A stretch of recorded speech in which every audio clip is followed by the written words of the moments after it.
good afternoon, fellow constitutionalists, and welcome to the Wednesday edition of the Dan Clemens Show, a Christian political talk show. I'm your host, Dan Clemens, your constitutional warrior fighting for your right just to be an American.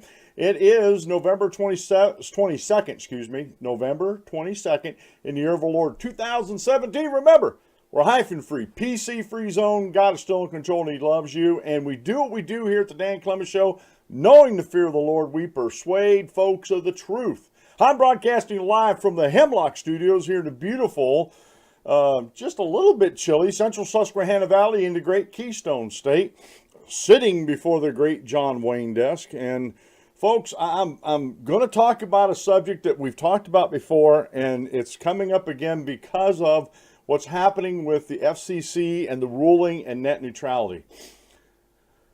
Far be it from me to be perfect. I'm not. Far be it from me when I tell you something on the show here. I am sincere and have done my research especially about net neutrality. And I entitled the show, and I know this is going to be inflammatory on the internet, but I titled the show, Net Neutrality is Fascism. And we talked a few weeks ago about participatory fascism, and someone, one of the articles I have today, I don't know if we'll get to it, but one of the articles today, the rise of democratic fascism. And we talked about this a couple weeks ago, participatory fascism. And basically, fascism is government control of industry. Socialism is not only government control, but government ownership of industry. And communism is the totalitarian end to that socialist utopia that Marx has talked about, where they try to make everybody equal. But again, even in communism, not everybody was equal. You had the leaders, the der leaders, like Stalin and Khrushchev.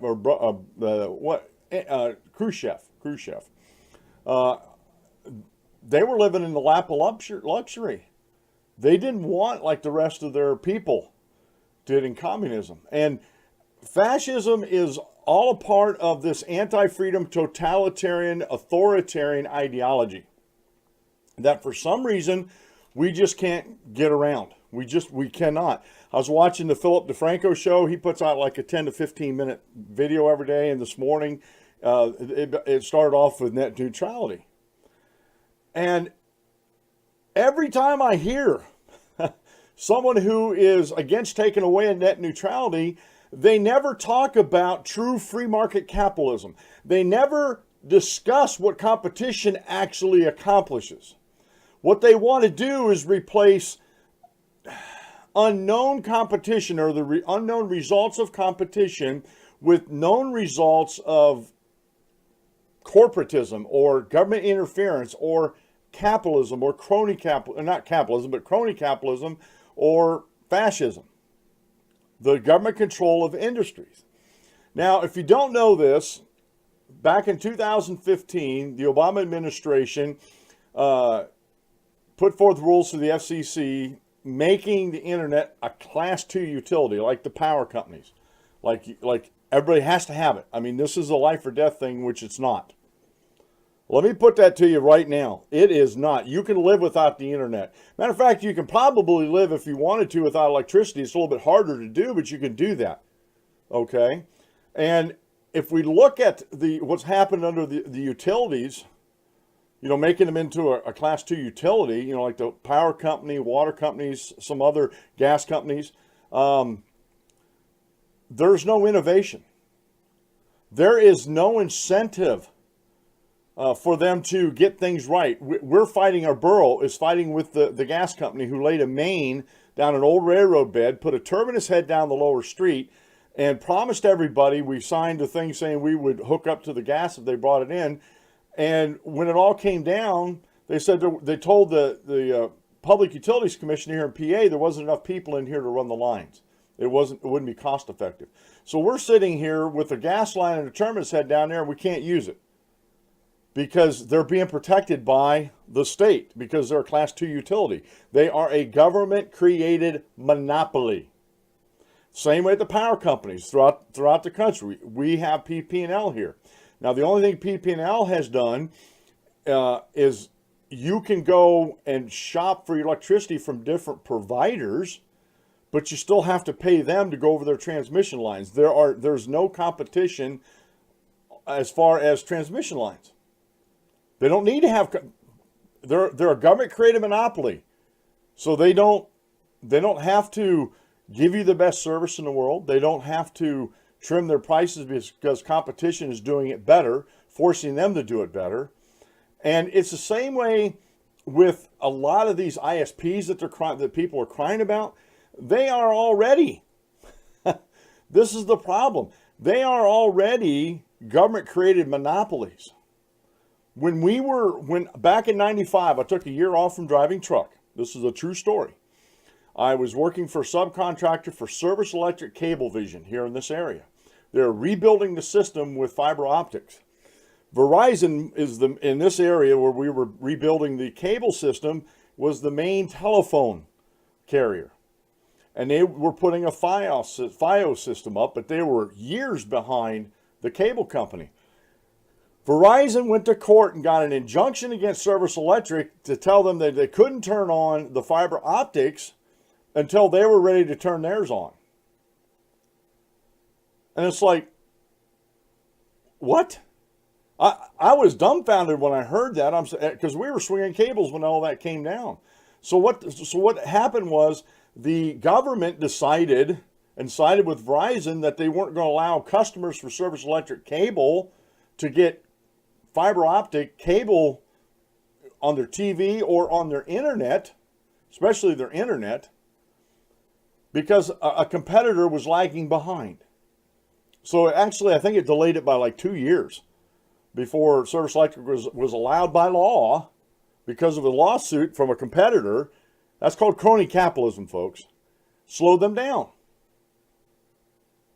Now, I have a couple different options I can go with cable, my internet out here. I can get satellite, or I can go Wi-Fi, or I can have the high-speed internet like I have now with my cable.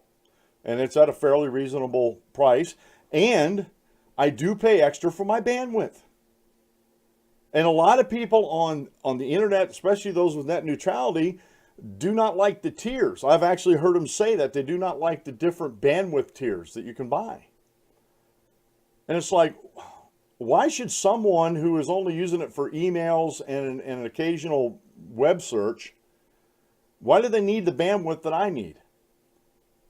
And why should I, a high bandwidth user, because I produce a show 5 days a week, plus I upload other videos on the channel from time to time, why should I, as a bandwidth user, or bandwidth hog if you want to call it, why should I use that much bandwidth and not pay for the privilege of the bandwidth? I have no problems with that.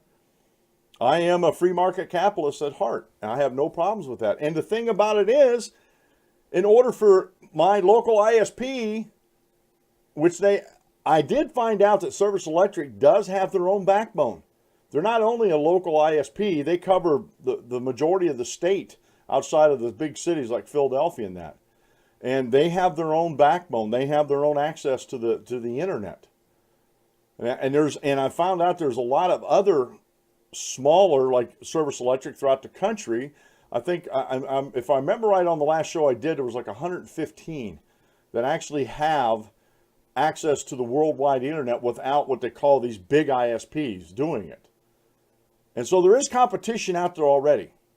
But what's going to happen is, if the net neutrality is allowed to stand, Comcast is the one that comes up. And I've never had Comcast, and I'm glad I don't. No, even at work down at Millerstown, we didn't have Comcast down there. But it was in Harrisburg. So I never had to deal with that. Okay? But I'm happy with the service I'm getting from my ISP. I'm like I said, I'm more than happy to pay a little extra premium for a higher bandwidth for my household and me. For my show, we don't have cable TV, so we watch a lot of things like YouTube and stuff like that. One of the biggest arguments that's being put forward is that this concept of throttling. Well, Comcast owns this, or this, so they're going to give them priority. And if you want these other services, you got to pay a premium for those. Okay? Now, one of the there's a guy on YouTube that I watch every now and then called oh, his name's Boogie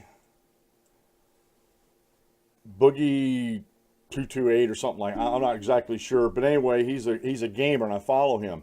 And he put a meme up there about, you know, having to pay $20 a month for access to YouTube to watch all the content on YouTube. And I was thinking, okay, what's wrong with that? You know, YouTube is putting out this content that's created by creators, and if you had to, if they felt that they needed to, and we're going to charge $20 a month for access to YouTube, I would imagine there's a lot of people who pay that because it's you know, they get a lot of good content on YouTube. At least I feel that. You have to filter through a lot of it, but I feel you get a lot of good content. I think $20 a month for YouTube would be a little too high unless they give you everything, YouTube Red, the whole 9 yards. But my point is, these folks that are for net neutrality they're freeloaders.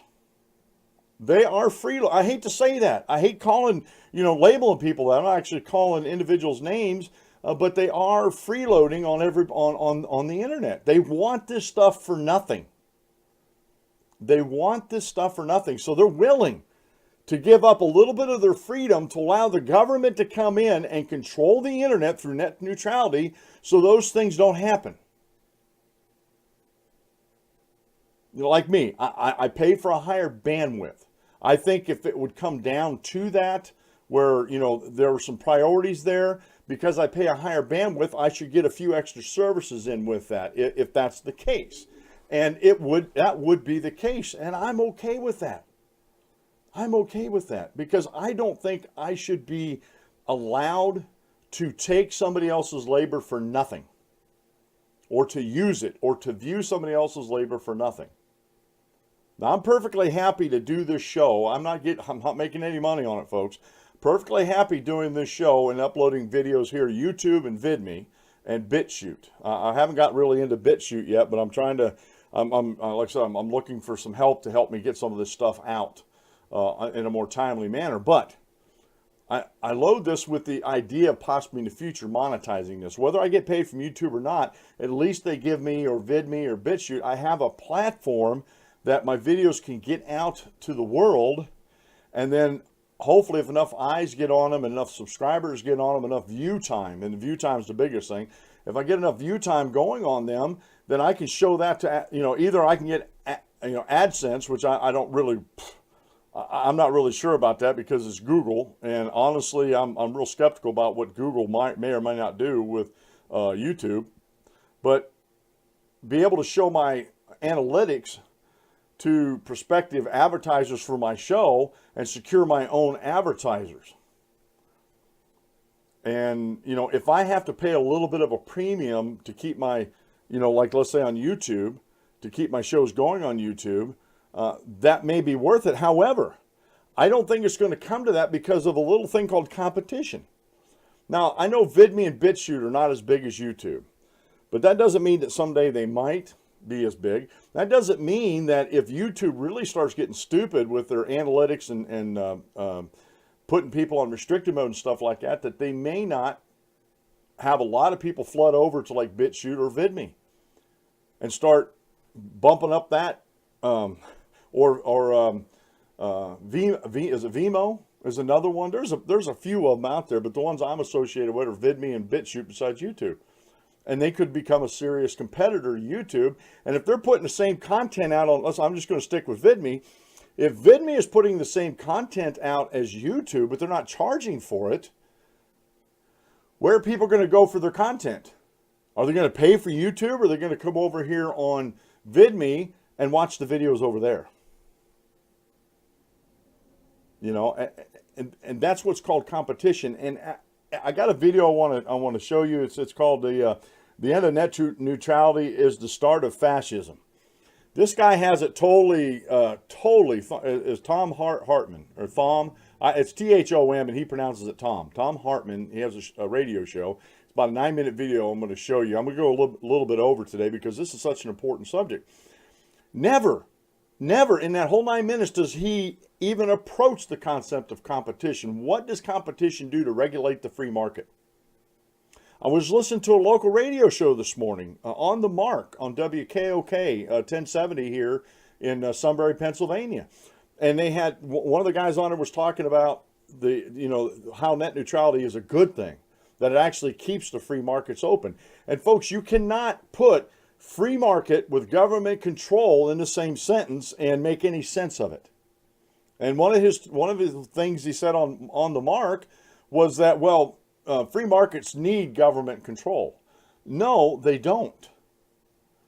All the free markets need is the government and the courts to uphold contracts that are made between ISPs, whether they're national ISPs or the local ISPs, or between the ISPs and the customers. If they break that contract, we should be able to take them to court and sue them over that. And that's the role the government has in the free market, and that's it.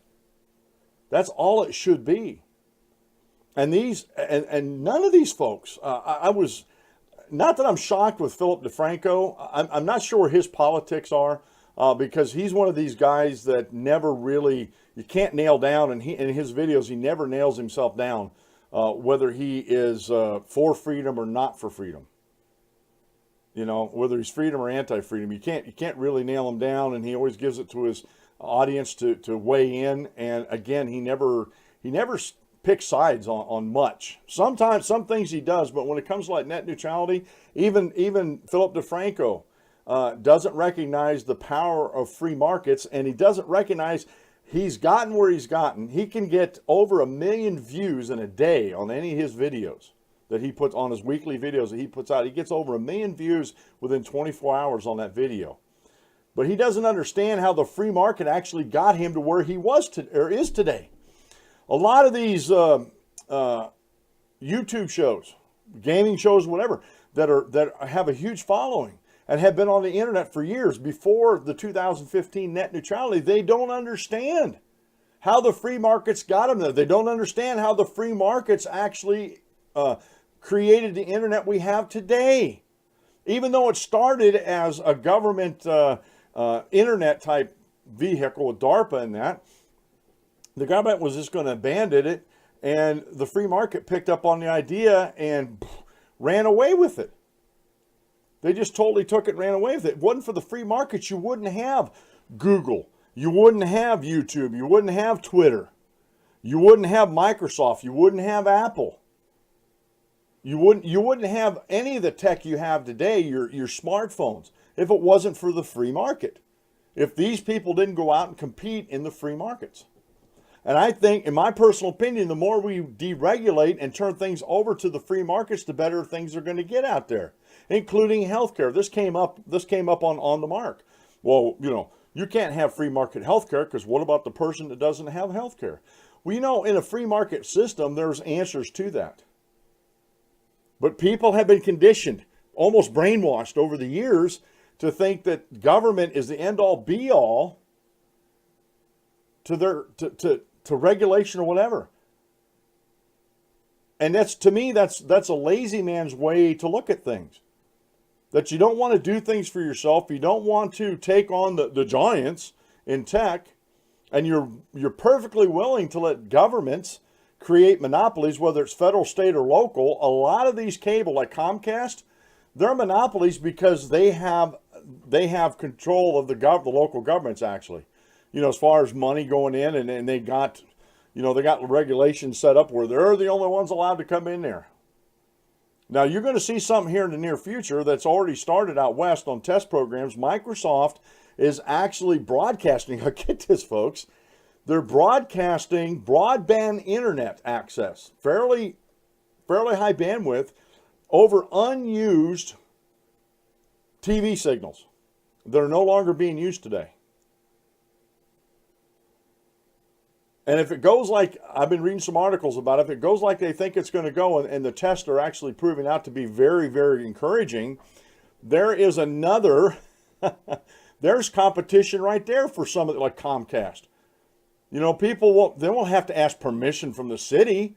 They can just put a little antenna up in their window and they get broadband internet. over TV signals. Then what's Comcast going to do? See, this is what drives me crazy. None of these folks talk about the marvel of competition, the marvel of the free markets, how free markets actually answer a lot of these questions, how free market actually brings innovation. PP&L, when they deregulated the who you can buy your power from, instead of PP&L, you can go out on the internet, and there's certain providers that transmit power over PP&L's lines. Well, when they did that, PP&L got the Public Utilities Commission to allow them to raise the rates on the transmission lines because of the government-created monopoly. They were only allowed to charge so much per kilowatt hour for households, commercials, and stuff like that. And it was just enough to cover expenses, and that's it. Nothing. They barely had any money to put into infrastructure, and because of what they did with the production of electricity, they weren't going to make the money they needed to replace and repair and upkeep all they were able to do is upkeep. They weren't able to innovate and create new power lines and stuff like that. And again, this is a government-created monopoly where they don't have PP&L has no transmission competition at all. They have a monopoly in this area, a government-created monopoly. Now, I don't hear these people that are saying that, well, this net neutrality is keeping monopolies from happening. It's not. I don't hear them complain about their power company or their gas company, or even in big cities like the water company. I don't hear them complaining about there's no competition for them. We got to pay whatever they set. I'm on a well out here, so I'm lucky. I'm not lucky. We chose to live outside of a city. So I don't have to worry about water rates. I have a pump. I have to maintain that, but that's not very expensive at all.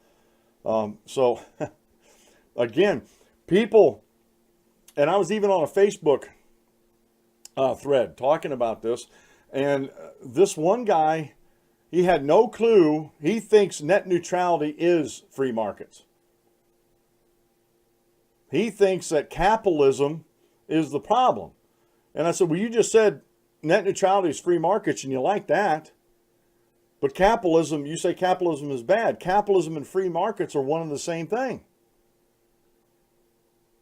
And this other guy was like, oh, I trust government more than I do corporations. And I said, well, okay, then you're a socialist then. And you like socialism over freedom. And I got some profanity shot back at me. But you know what? It's the truth. It's the truth, and it's right in front of their faces, and yet they don't recognize that. And it just, like I said, it bothers me that our school systems, our public school systems, are not teaching free market capitalism, and our universities are not teaching this. And then we get these educated idiots out there, these useful idiots, promoting what the state wants them to promote, and not realizing that they're preaching their own doom.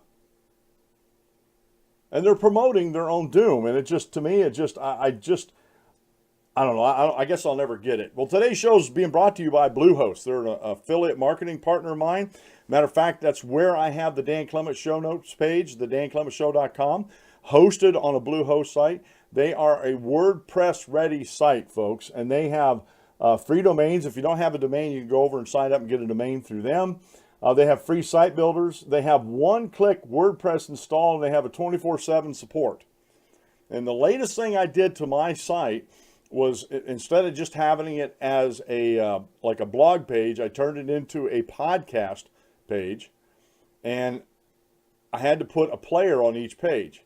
And so I downloaded and I used Seriously Simple Podcasting to host my podcast on. They migrated all my podcasts from Blog Talk Radio over to Seriously Simple Podcasting. Plus, when I download a show, or when I upload a show, my audio files to that, it automatically puts it over at Seriously Simple Podcasting. Plus, it puts a player at the top of the page of every episode. So when you click on that, it takes you right to the page, and you can listen to it. You can download it. I have the RSS feed up there, where if you have a podcast aggregator, you can do that. And everything was the one-click install. It was real simple. The only thing I had to do was go in and set a couple settings to make it appear on the page, and it was done.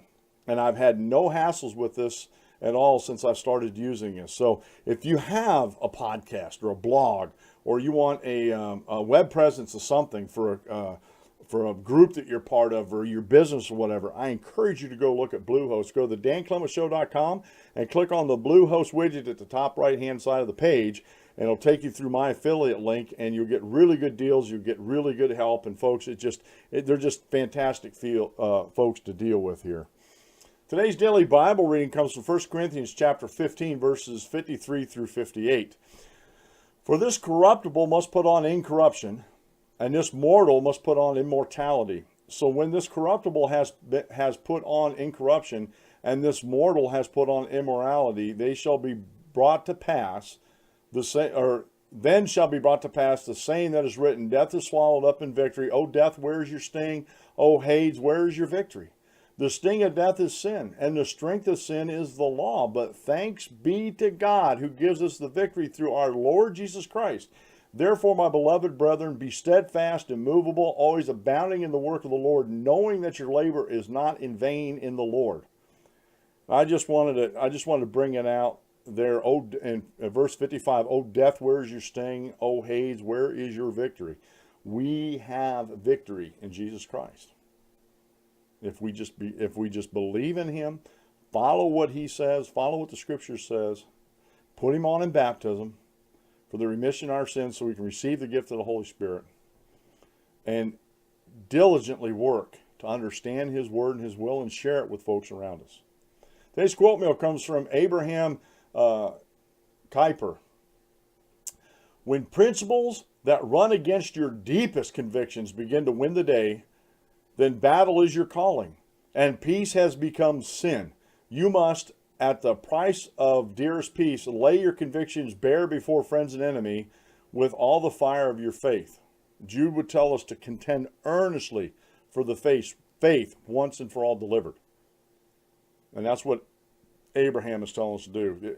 Just because someone brings up principles doesn't mean they're correct. And yes, you should allow your convictions to be questioned, but you should stand steadfast in them as long as you know that they're right. As long as you know that they're right. Remember, the Apostle Paul thought he was right in persecuting the church. But was he? Today's short Bible lesson comes again from Al Shannon over at biblicalproof.wordpress.com. Baptist baptism versus biblical baptism. And I told you this about a month ago or so on the Gospel Network. Gospel Broadcast Network, GBN, and they have a YouTube channel now, and it's doing very well. They had a two-part debate with a Church of Christ preacher and a Baptist preacher about the two differences between the baptisms. And I thought the Church of Christ preacher did a very good job upholding the scriptures, and I thought the Baptist preacher did a good job of holding up Baptist principles. But again, they were not based textually or contextually on the scriptures. He had to take a lot of things out of context to prove his point. So it's a good article. Go read that. Go to thedanclemenshow.com and read that. Now, I have this video I want to share. It's about 9 minutes long. It's called The End of Net Neutrality is the Start of Fascism. And again, this guy, Tom Hartman, he doesn't know what fascism is. And I have the idea that a lot of people have no clue what actual fascism is, because they're not being taught that. They're not being taught what totalitarian, authoritarian politics looks like. And fascism, socialism, and communism all fit right in there. And I think you can also put monarchs in there, fit in that authoritarian totalitarianism, or authoritarian tyranny, if you want to call that. And again, so there's so many people out there getting this wrong, but it doesn't seem like anybody's calling them on it. And this is very, very frustrating. So let me get this set up for you here, and we'll play this real quick here.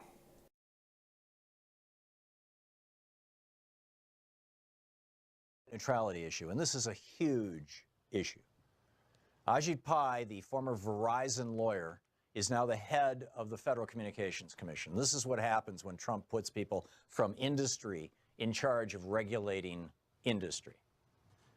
Former Verizon lawyer Ajit Pai wants to destroy net neutrality. Net neutrality says basically the government can't mess with who you're watching on the internet as long as it's not illegal content. The government can't mess with they can't speed up or slow down sites, and corporations can't mess with what you're looking at on the internet. They can't speed up or slow down sites or block access to sites that the corporations don't like or that the corporations think are not as profitable as sites that they may own.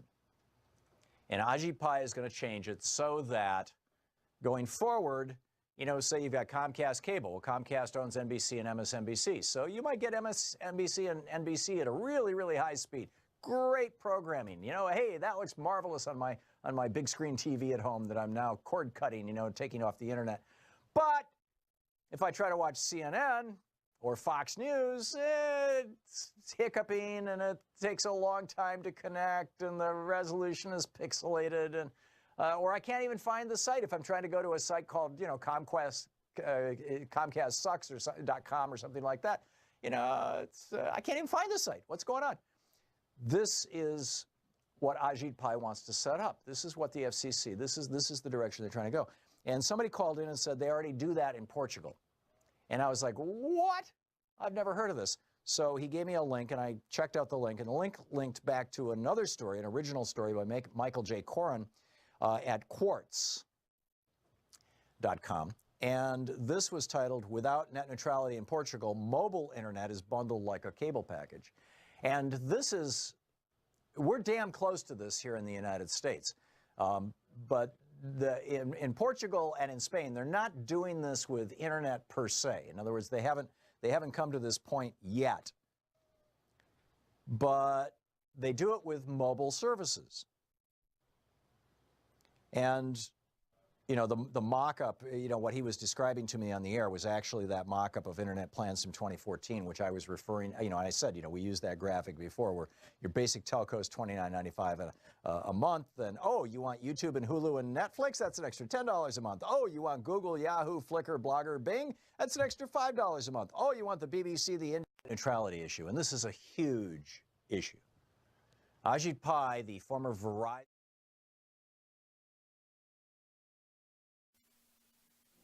All right, folks, I wanted to stop that just real quick because I wanted to make a couple comments on what he was saying. When he was talking about Portugal, and I had to restart it there, I had to reset a setting. When he was talking about Portugal, he was talking about smartphones. And there's only so much cell space, or cell tower space out there. There's only so many signals that they can actually put across their own towers. And if they own the towers, I think they should be able to set the parameters for the data. It's called data packaging. They should be able to set the parameters for the data. I don't think the government should be allowed to set that. And if you want more data, you pay for it. There's a lot of freeloaders. I think in our welfare society, we've created a lot of freeloaders that people just want this stuff for free. We've got college students that want handouts. They were just enamored with Bernie Sanders saying, we'll pay for your college. But it's not free. Somebody pays for that. And if the service provider for your cell phone can't charge you for more bandwidth, which they're being charged by somebody else to access that too if they don't own their own backbone to the World Wide Web, then someone's got to pay for that. If they eat it and don't pass that on, they're not going to be profitable. They're going to be out of business. Then you're not going to have a cell phone provider. And just look at all, and folks, let me make this point here real quick. Look at all the cell phone providers that are out there. I use Boost Mobile. There's T-Mobile. There's Metro PC. There's whole Sprint, Verizon, AT&T. There's so much competition out there for your cell phone service that it actually, these other ones like Boost Mobile and other ones like Boost Mobile that don't have that don't put out 2-year contracts. You can buy your phones very cheaply. You have a monthly fee. Mine's $45. I did everything. And that's pretty important to me. So I don't have to pay extra for that. But, I had to pay on time every month to get it down to $45 a month. Now, nobody else can get in on that. They've stopped that. But if you have it, you're grandfathered in, and you can keep it as long as you're on the service. But through competition, cell phones got better. You know, Samsung versus LG versus Apple. It's driven those. The competition has driven those to get better. I don't hear anybody complaining about that. And yes, if I'm going to use more data on my cell phone, I should have to pay for that. It's just like when you go to the gas station and fill up your tank. If you want more than $5 worth of gas, you got to pay for it. You don't just put $5 worth, pay $5 and fill your tank up. It doesn't work that way. And it seems like they want the internet, and they want the cell phone service providers to give you full access to the service, no matter how much bandwidth you use, for the same price as someone who, I know folks, all they have older folks have cell phones, but they don't have data on them, and they have limited texting, but they have unlimited phone calls on it, and they don't pay very much. I think it's like $25 a month for that. Okay? But they're only paying $25 a month, and that's all they're getting. That's fine, but they should not expect to get the same service I get, because I pay more. I pay like $25 more or $20 more a month than they do. Therefore I should get more. But honestly, folks, the more I dig into this and watch these videos and these guys talk about this, the more freeloading I see is going on. So let's get back over to the video. With regard to the data streams that they're sending down than computers that are connected to the internet. Certainly that's the case to some extent, to a small extent, but it's there here in the United States. Louise and I were driving home last night. We were talking to our son he was on his cell phone. We were on Louise's cell phone. And Louise had yesterday painted a picture of our dog, Blue. She's a really good artist. And she wanted to text it to our son. And so she, sent it and said, "What do you think?" And he was like, "Okay, I'm all out of my data plan this month. And so it's going to come through very, very slow." So it takes like a half hour to load a picture that you got texted. Now that's just speeding up and slowing down. But wait until that gets applied not to, "Hey, I ran through my data plan," but instead to, "Oh," your internet service provider basically saying to you, "Oh, you wanted to watch video on YouTube? Well, that's going to cost extra." This is the direction it's going. But anyhow, I wanted to share that with you just to clarify. It makes me crazy when information comes out of this program that isn't complete and comprehensive and true and defendable, and so I just wanted to nail that down. Brian Fung in today's Washington Post. Federal regulators unveiled a plan today that would give internet providers broad powers to determine what websites and online services their customers can use and see. Now just think about that for a minute. Do you really want Verizon, AT&T, and Comcast, depending on which one you have, or T-Mobile or Sprint, do you really want them to determine which websites you may visit? Or how well or fast they load? Do you really want them to determine whether or not you can run a website? Whether people can access your website at a reasonable speed? I don't. I defend capitalism from time to time on this program, although I've regulated capitalism, but this is beyond the pale. The internet is part of our information commons. It's also part. Regulated capitalism is fascism. Period. Regulated capitalism is crony capitalism. There's no two ways about it. There's no way to get around this.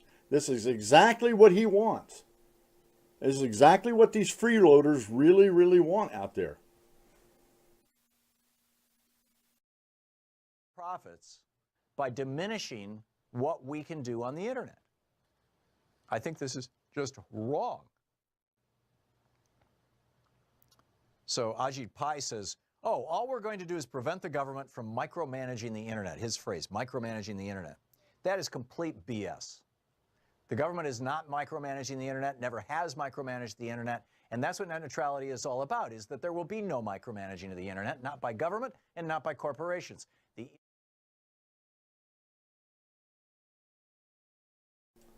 Again, if it wasn't micromanaging by the government, why did they need the regulations to begin with? Why did they need to allow the government to classify it as a type 2 utility? If that is not being managed by the government, I don't know what it is. If ISPs, if local ISPs have a monopoly in a city or a certain area, that's government micromanaging. This guy has no clue what he's talking about whatsoever. He is spouting talking points here. Regulated capitalism is fascism. The best way to regulate capitalism is through the free market regulation. Outside of government. That's the best way to do it, folks. Maybe our website could deal with that. I think it would be a hell of a challenge, but I can tell you a lot couldn't. An awful lot couldn't. This is the brave new world, and we've got to get active about this. You need to be calling your members of Congress right now and saying, say yes to net neutrality and no to the FCC. This is the Thom Hartmann Program. All right, folks, I did cut through some of that a little bit, because he was going over some same points. But again, do you see what's happening?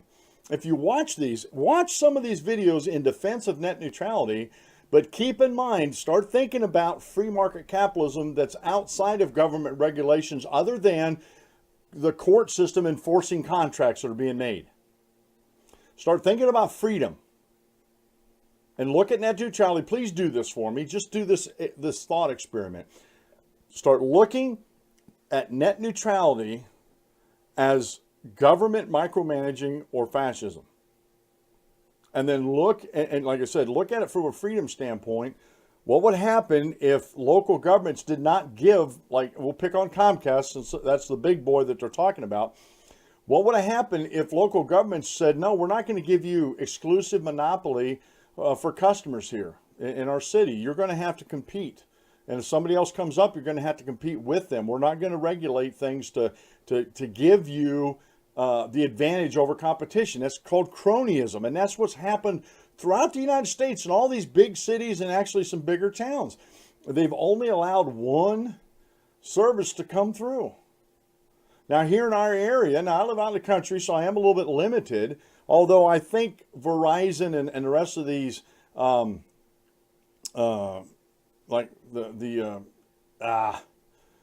their fiber optic on the telephone only goes 5 miles from the node.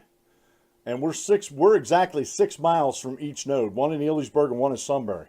So we're like a mile away from each one of them. Now they could put a node here in Snydertown or right in the vicinity of Snydertown and actually extend their reach and cover a vast countrywide area, and that would give customers like me an opportunity, if we wanted it, to shop around for a better, a better internet if we wanted to. Now I know Fios, the Verizon fiber optic, would not give me the bandwidth or the speed I have with cable. But if I wasn't doing this show and doing some other things, it might be a better bargain for me, but who knows? And I imagine in the big cities, Comcast isn't the only one that provides internet if you want internet. I imagine the telephone providers actually do that. But the problem with that is a lot of people are cutting their telephone cord. My son and I have a lot of friends that did the same thing. They do not have a home phone anymore. All they have is a cell phone. Now, we chose to stay with a home phone, but we're doing it over VoIP, voice over internet protocol, and it works very well. And I have nationwide free calling. I can talk to my mom out in Ohio from here to Kingdom Come, and it won't cost me any more than my monthly bill, like $23 a month. And we use our home phone quite a bit. But I also use Skype, and everything's on the internet. So I do like to have a little bit of extra bandwidth. But think about these things, folks, in comparison to, think about freedom, think about free markets. And if you don't understand what free market capitalism is, please go look up the terms. I have this, we're going to talk a little bit about the tragedy of the commons, because this is what happens when monopolies are created, whether on a federal level, state, or local level. The tragedy of the commons. What happens is if there's any type of tax dollars that can be, as far as like tax breaks or helping to build infrastructure, something like that, and there's a local monopoly and the local or state government hands these out, who gets all the money? Well, it's the person that has the monopoly. Is there an incentive for them to actually do the best job they can do, keeping up, creating, maintaining, or advancing their infrastructure? No, because they don't have any competition. You're sort of locked in. You have no other place to go. You know, and that's why that's sort of, I like living out here in the country. You know, when the power does go out, and it does frequently out here in our town because we're at the end of the run, and in the past years they haven't been as aggressive on their tree trimming programs as they have in the past couple of years. So we haven't lost electricity but once this year so far, where I had to kick on my generator. Now, I've taken that option of having a generator hooked up to my house. I have to manually switch everything, but I have that option of that. And if electricity goes out, I go down and I throw breakers in the box.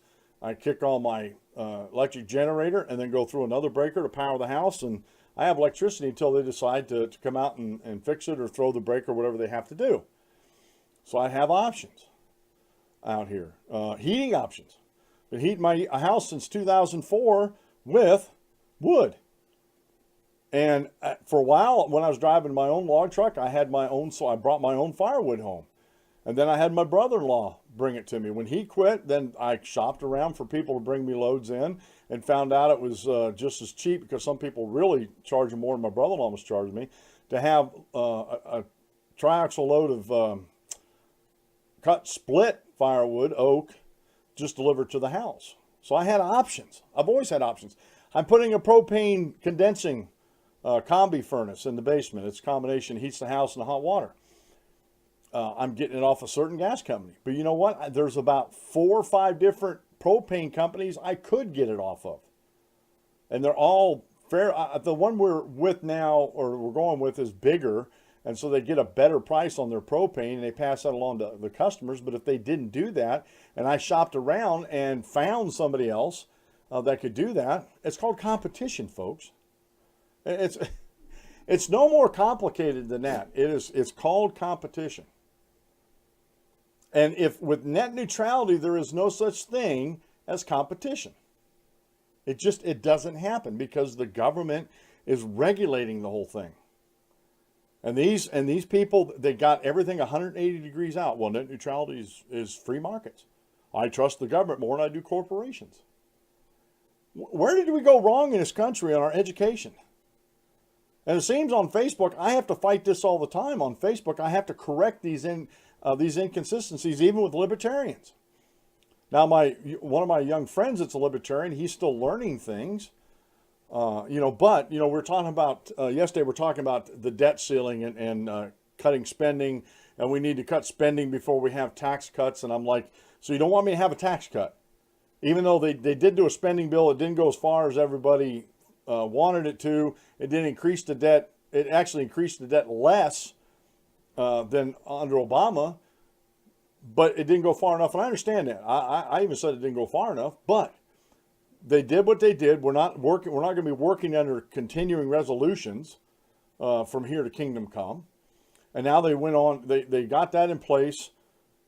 Let's cut the taxes, get the economy really going, and then go back and start tackling some of this stuff again, like Obamacare and cutting spending.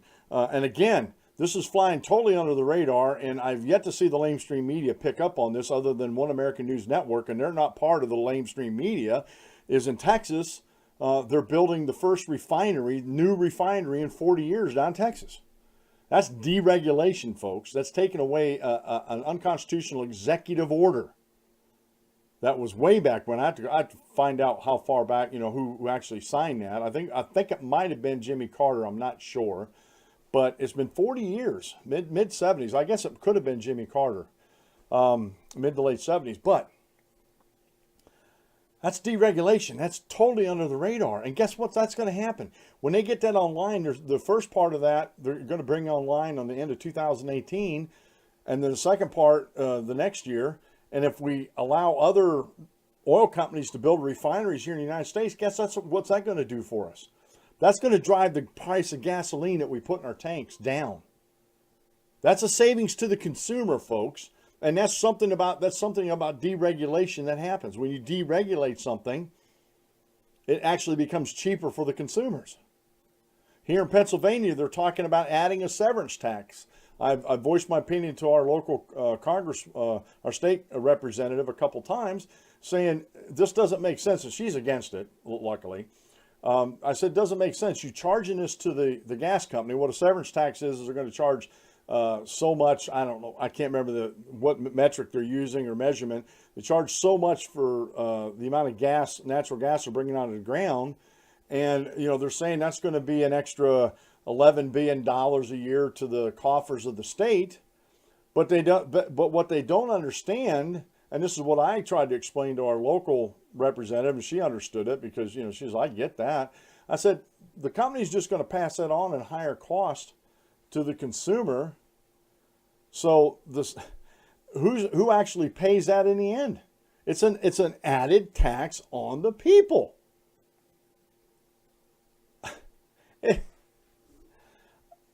Folks, this stuff is so simple. It's falling off the log simple, folks. It really is.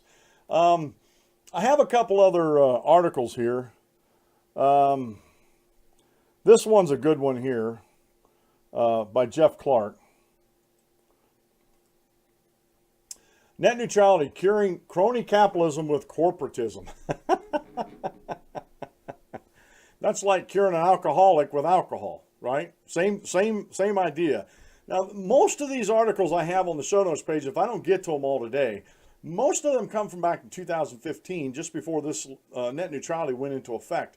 And people were fighting it tooth and nail back then. I was fighting it tooth and nail back then, although I wasn't doing a podcast or anything during that time yet. 2015, early anyway. It's by Jeff Clark over at datacentraljournal.com, written back on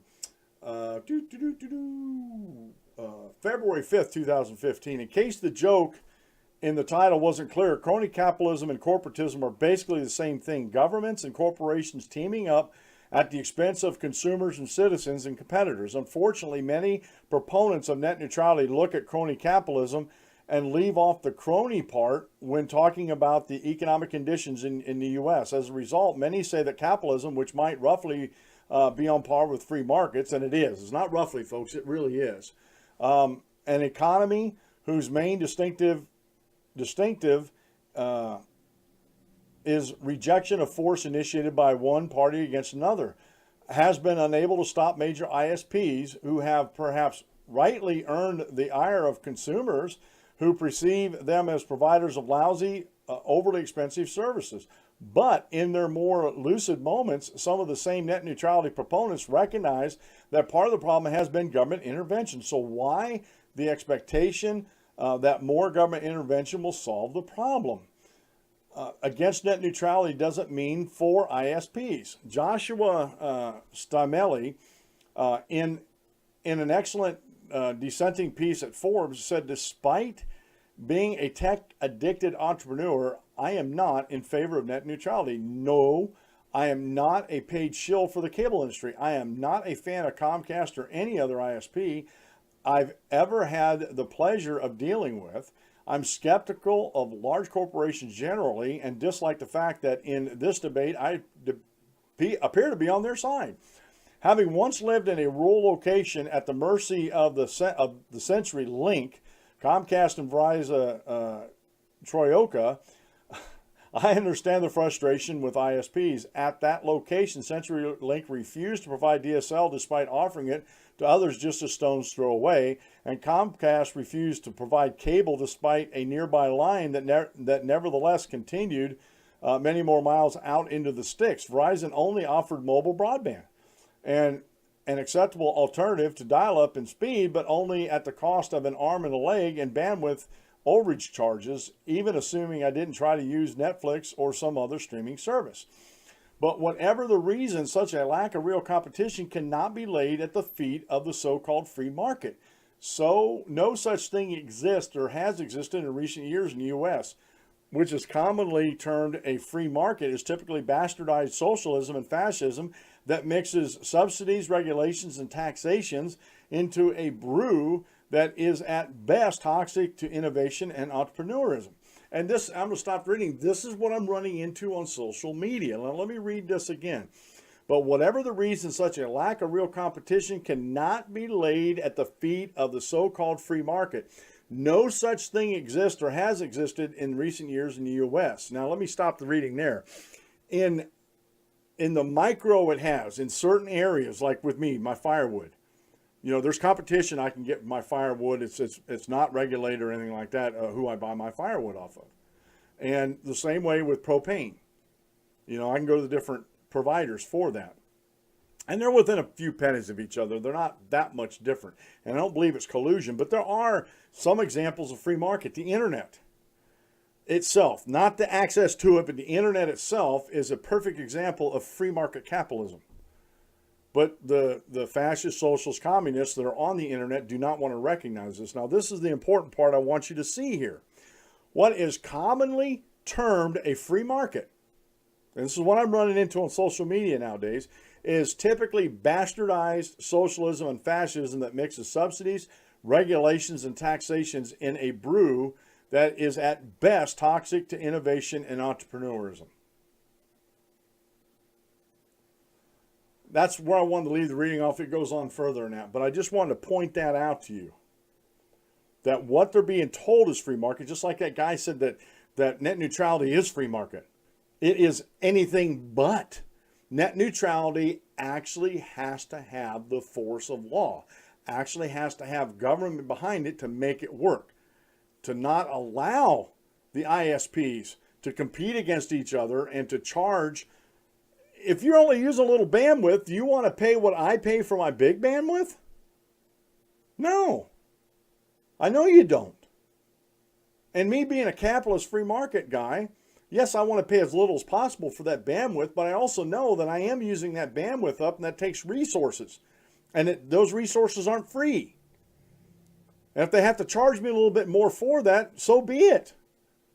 I have that decision whether I want to continue paying that or stop something that I'm doing and pay a little less. My choice. And as you've seen at the top of that video, I put freeloaders.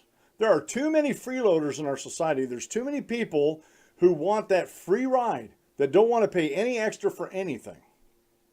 And I dare say that early on, you know, when we first started getting YouTube and Twitter and some of these other social networks, MySpace, Facebook, people got spoiled because you paid for internet access and you got access to all these different social medias, especially YouTube. And now that YouTube and streaming services have become very popular, those are bandwidth hogs. Netflix, Hulu, Amazon Prime, YouTube, they're all bandwidth hogs. And so if you insist on watching them, why shouldn't you pay more for the bandwidth? Yeah, it doesn't make sense to me that you don't. Again, it's like going to the gas station and paying them $5 and then going ahead and fill your gas tank up on that $5, and it doesn't cover the whole sale. Someone's losing money. You're not. Someone's losing money on that. The gas station is, or the convenience store is that sells the gas company that actually brings the gas to there, the refinery, the whole line. You know, if people are allowed to do that, you pull up to the gas station, give them $5 inside, and go out and fill your tank up. That's exactly what's happening on the internet today, and this is what net neutrality has caused. Oh, but I don't want to have to pay more to watch this or watch that. Sorry, you're using more resources. Why shouldn't you pay more for it? Again, if you owned the ISP, and I want people to put themselves in this, in their shoes. Walk a mile in the ISP shoes, or the internet service providers, or the content providers like Netflix and Hulu and Amazon, stuff like that. These really high intensity, high bandwidth video streaming services. Somebody has to pay for that bandwidth. Somebody has to pay for the equipment to broadcast that. In order for me to do what I'm doing here on the show, I had to go out and buy RJ45 cables that were, they're actually not RJ45, but Cat 6 cables. I had Cat 5 cables and they were only so many megabytes. The Cat 6 cables, when I hook them up to my system, because all my Ether cards are gigabyte cards, and actually each computer sends a gigabyte signal to my router. And my router is a gigabyte switch. So I'm not bottlenecked here in the house when I'm sending my signal over to the router. And it's the same principle as the ISPs. The more bandwidth people want, the more equipment that they have to put on to keep up with that bandwidth. Who's going to pay for the equipment? Who pays for the fiber optic lines that run past your house that you can have these? Are the ISPs supposed to eat that? Are you supposed to be able to freeload off of their innovation and their, not even innovation, just are you going to be allowed to freeload off of them actually providing the backbone or the equipment to keep up with the demand? And so you think because, and I don't know what you're thinking, but just because you want it and you want it at this price, you think you should have it at that price. And if an ISP, and I hope they don't do it, but if they do, it's up to, if the ISP wants to charge you more for watching high bandwidth sites like Netflix and YouTube and Hulu and Amazon Prime, I don't see anything wrong with that. And the argument one of the arguments they bring out, and this is the stupidest argument, because I've actually did a little bit of research on this, and I'll try to find this again. I'm not sure if I can't remember. I think I put it in a folder, and I'll see if I can't link to some of these. But the ISPs really don't care about the content that you're downloading. Other than if, like, they give an example, Comcast, let's say they got a big stake in Hulu, But as far as the content you download on Hulu, they could give two cents worth about it. They don't care. And this argument, if you listen to some of these arguments, well, they're going to throttle this down, they're going to throttle that down. They're going to throttle down liberals over conservatives.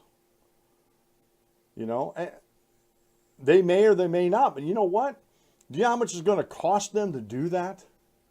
Just look at YouTube and their analytics. Look at Twitter and their analytics and how bad they are. Do you think these ISPs are going to invest that type of money in analytics to try to find out what you're actually downloading and the content that you're actually downloading?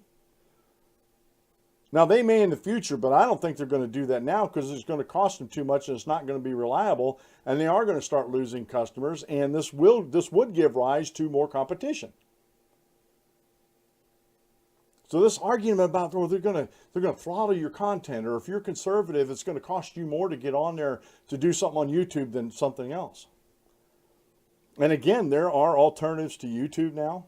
There's alternatives to Twitter. There's alternatives to Facebook. I'm on Gab AI. I'm on Minds.com, and I post on them, if not daily, at least a couple times a week.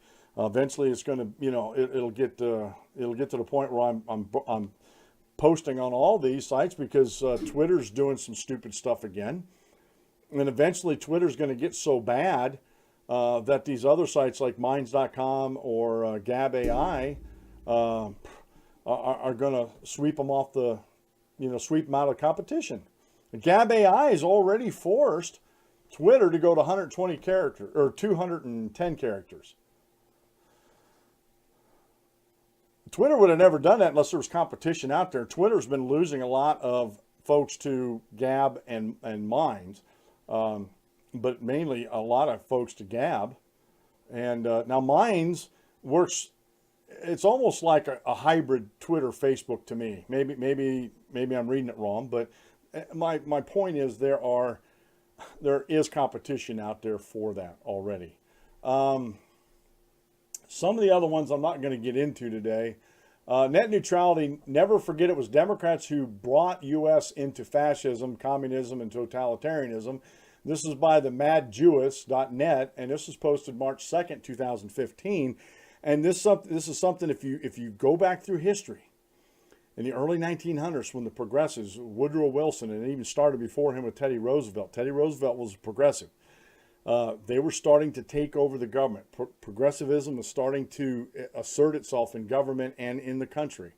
And it was the Democrats that were doing this, folks. Now, I know Teddy Roosevelt was a Republican, but then he ran against the Republicans in the Bull Moose Party, and he was sort of an outsider like Donald Trump is. I'm not going to compare him much beyond that, but he was sort of an outsider in the Republican Party, sort of like Donald Trump was or is. But I think Teddy Roosevelt was more of a progressive. Here's another really good one you need to go over and read. It's an opinion. It's over to King Jester, WordPress.com. Opinions from a Christian American conservative. Net neutrality. Fascism by any other name. And again, you got to define what fascism is. Fascism is the government control of industry. They don't own it, but they control it. That's what net neutrality is. It's government controlling the internet. And can I say this real quick here? And I was saying this on some of these social medias I've been talking to these young folks about. Tell me, where was the government regulators when the tech bubble in the late 90s blew up? Where were they? Where were the regulators when the housing bubble blew up in 2008? It was actually starting to blow up before then, but we didn't feel the full force of it until 2008. Where were these vaunted government regulators that have our best interests at heart? Where were they? What happened to our health care system after Obamacare came into existence and he started doing a bunch of unconstitutional executive orders trying to prop it up? What did the government do to our healthcare system? It ruined it. By any metric or measure, it ruined it, folks. Every time. And let me see if I can find this real quick. Maybe it's at the front of this one.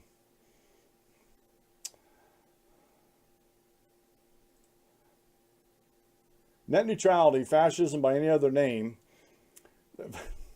I love this. I remember the first time I heard this was Ronald Reagan saying this.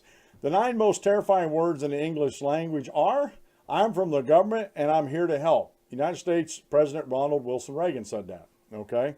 And I'm from the government and I'm here to help. 1, 2, 3, 4, 5, 6, 7, 8, 9. The 9 most terrifying words. And this was written back on 2/24/2015. Net neutrality, fascism by any other name. And again, you got to define your terms. You've got to define them correctly.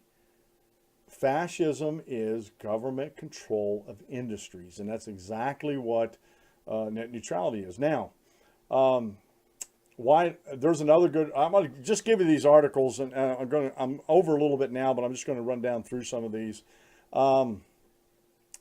This is an article over at the Oil for Your Lamp, posted on 2/17/2015. Agenda: the fascists take over the internet.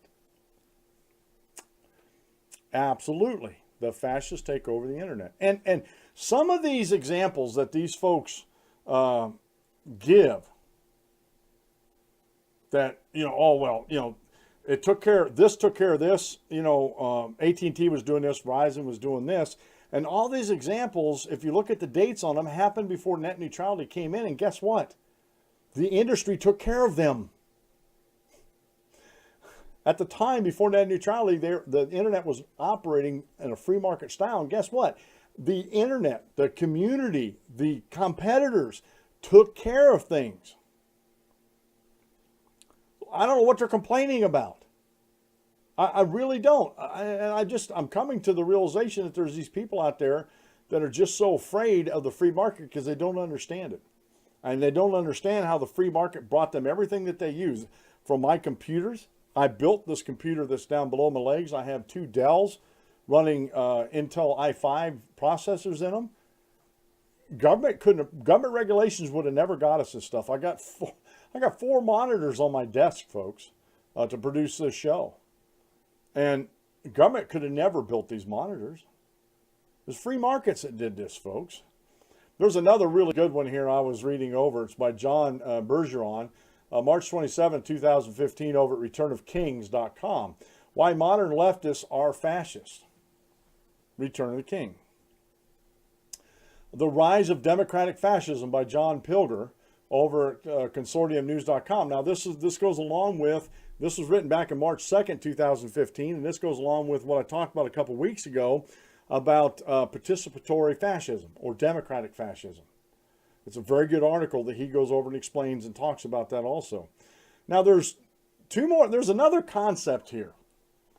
And this is if we allow things to go the way they're going, if we allow net neutrality to stand, if we allow the federal government to come in and start regulating every aspect of our lives, this is where the progression to authoritarian tyranny goes. You know, fascism or socialism always goes into communism. And then you have authoritarian tyranny going on there, and you have everything in common. That's what Marx and Engels wanted. You know, they wanted everybody to have everything in common, so it was all fair to everybody else, that the workers being exploited. And we talked about this a little bit yesterday, about how is a worker being exploited when they go to work for somebody and they contract with them that I will do this work that you have for this amount of money plus benefits, and we both benefit from that. You make a little off my labor, I'm getting paid for my labor, so I'm not being exploited. Being exploited would be to go Shanghai somebody off the street and force them to do your labor and maybe give them a couple bucks an hour for it, but forcing them to do it nonetheless. You know, and that's exploitation. And this is the problem with Marxism, fascism, socialism, communism, is that they always put forth the wrong idea about things. Me paying you what we contracted for you to do a job for me is not exploitation. And just because I'm making a profit off of your labor doesn't mean I'm exploiting you. If I don't make a profit off of your labor, I won't stay in business long. It's just that simple, folks. But we come up with this thing called the tragedy of the commons. And let me get over here. I got this short, this real short one here from Charles R. Batten from Foundation for Economic Education, written back on October 1st, 1970. It's called the Tragedy of the Commons. And what happens is, if we allow the government to take over all this stuff, okay, everything's going to be common, and then nobody's going to want to take care of it. It's just like PP&L. They were not allowed to charge enough in order to innovate or anything, and really innovate to upgrade their power lines and stuff like that. So when they had to start, you know, they had these power lines that were failing all over the place, or they needed to trim trees and stuff like that and put money back in the system, they didn't have it because they weren't allowed to keep up with market pressures, you know, the free market value of things. And so, and this, like I said, this always leads, this type of ideology with net neutrality always leads to everybody having everything in common. In net neutrality, the biggest bandwidth hog out there pays the same amount as someone that only uses the internet to occasionally browse something or read their emails. And the biggest bandwidth hog out there feels that they shouldn't have to pay any more for that because it should be a free and open internet. Even though they're using, 100 times more of the resources than the person that just browses occasionally and checks their email. And again, I have no qualms about paying a higher rate for that. But there are, like I said, there, especially in the gaming community. That's on the internet, folks. The gaming community is the biggest supporter of net neutrality because they happen to be the biggest bandwidth hogs out there. And they don't want to have to pay more for that bandwidth. Sorry. You use more, you should pay more. And this comes this idea of the commons, where we have everything in common. You know, the internet, it's a common good for everybody. So we should have free, unrestricted access at any price I want to pay, not any price that is set by the ISP. I want the government to regulate that price, and then that'll stifle innovation, and it'll actually decrease the quality of your service. And pretty soon you're going to have what you want. You're going to actually have what you're afraid that's going to happen under the free markets, which would never happen under the free markets. This is by Charles R. Baton. Mr. Baton, an experienced forester and student of human and natural resources, presently is a freelance writer in Boulder, Colorado. And this is back, like I said, this is clear back in 1970, folks. The title of this piece was borrowed from Garrett Hardin and his article that first appeared in Science and later in Environmental Handbook, prepared for the first National Environmental Teach-In. I don't want to imply that I agree with all of Hardin's ideas, but he does give a very good explanation of the tragedy of commonly owned property when each person is free to use it as he or she sees fit.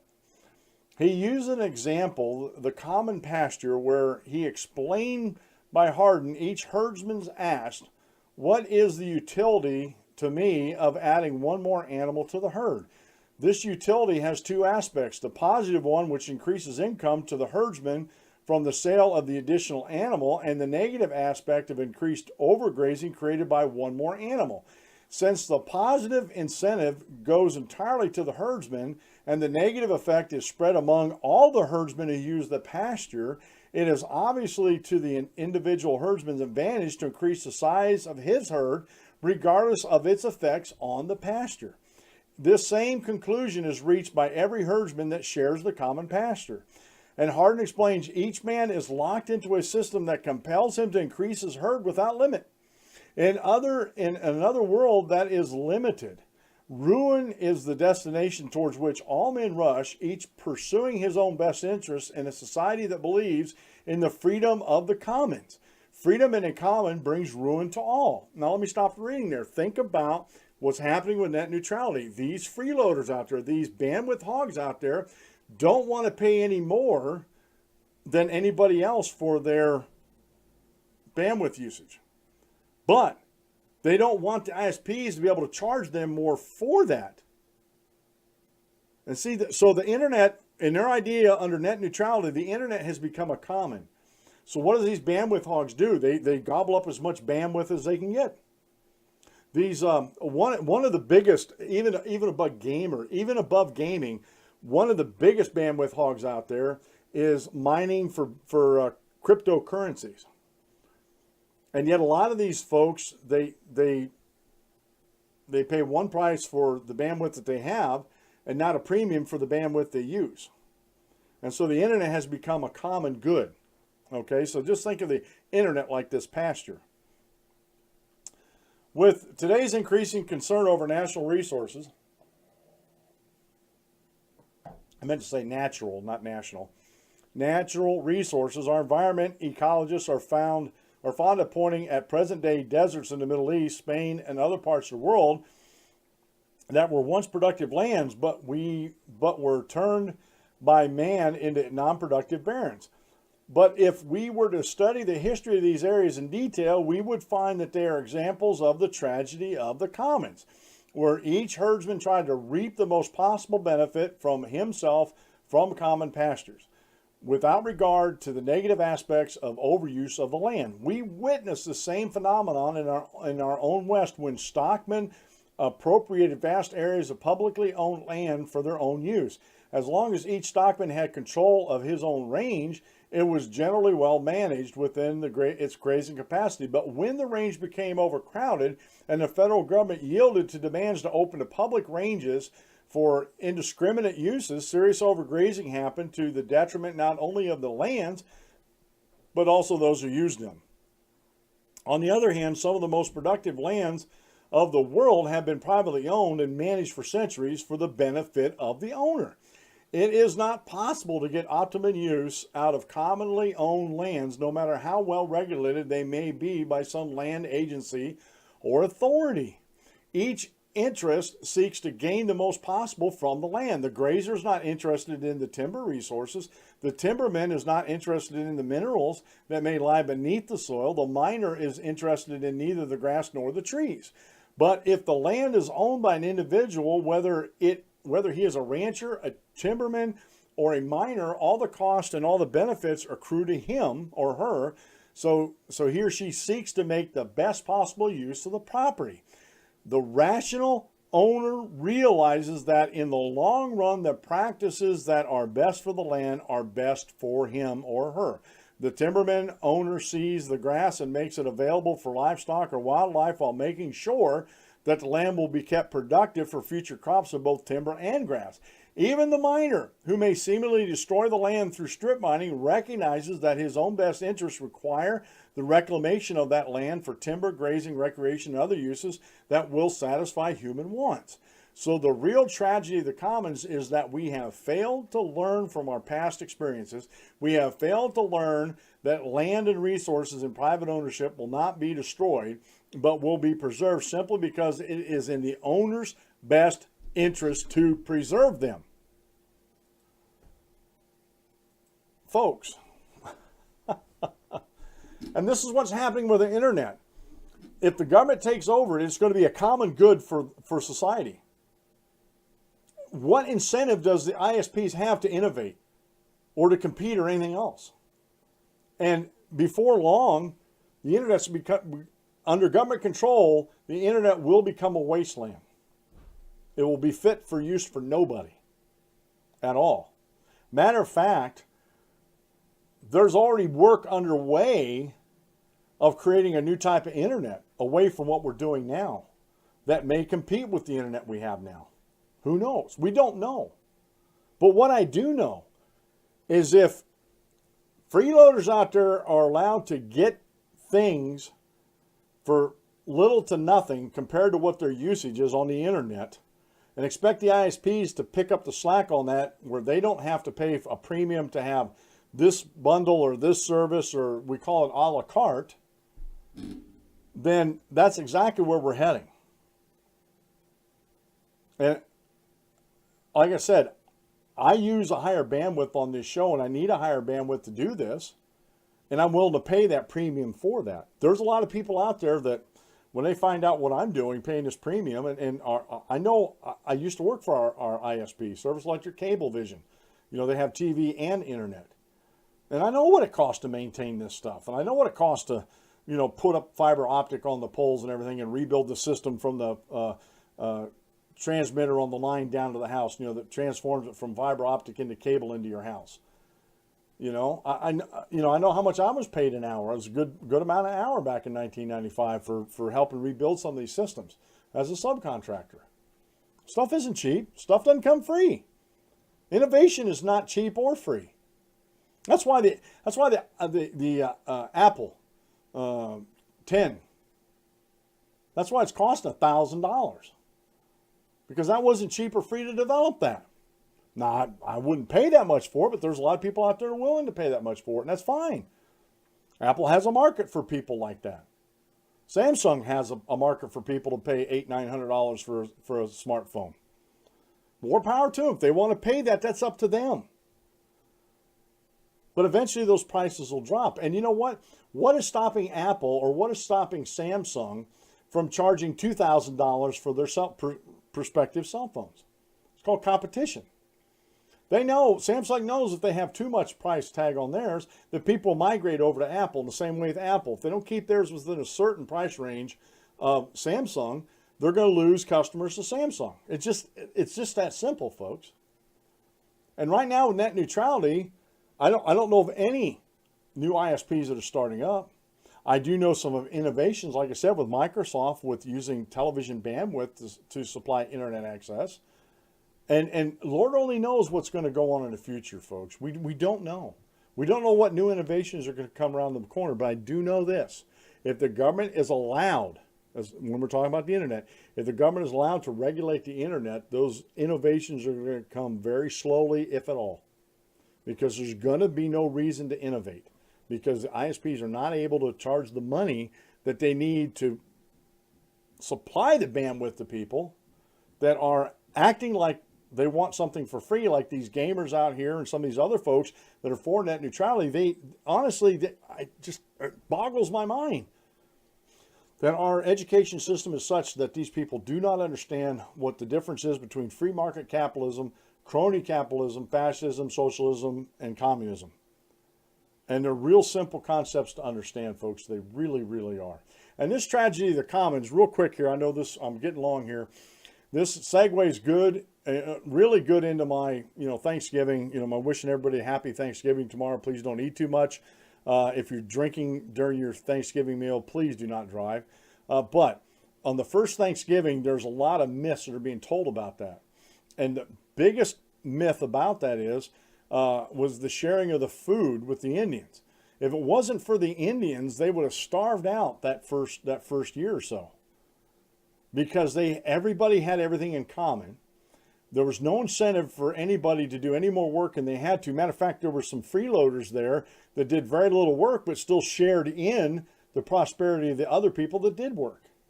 And so there wasn't an incentive for these people to do a lot of work. And it wasn't until William Bradford, the governor of the colony, said, this isn't working, we're starving to death. So he gave everybody a parcel of land, every family a parcel of land according to the size. I don't know if I can't remember if they were all equal or, depending on the size of the family, whatever. I think they might have been all equal.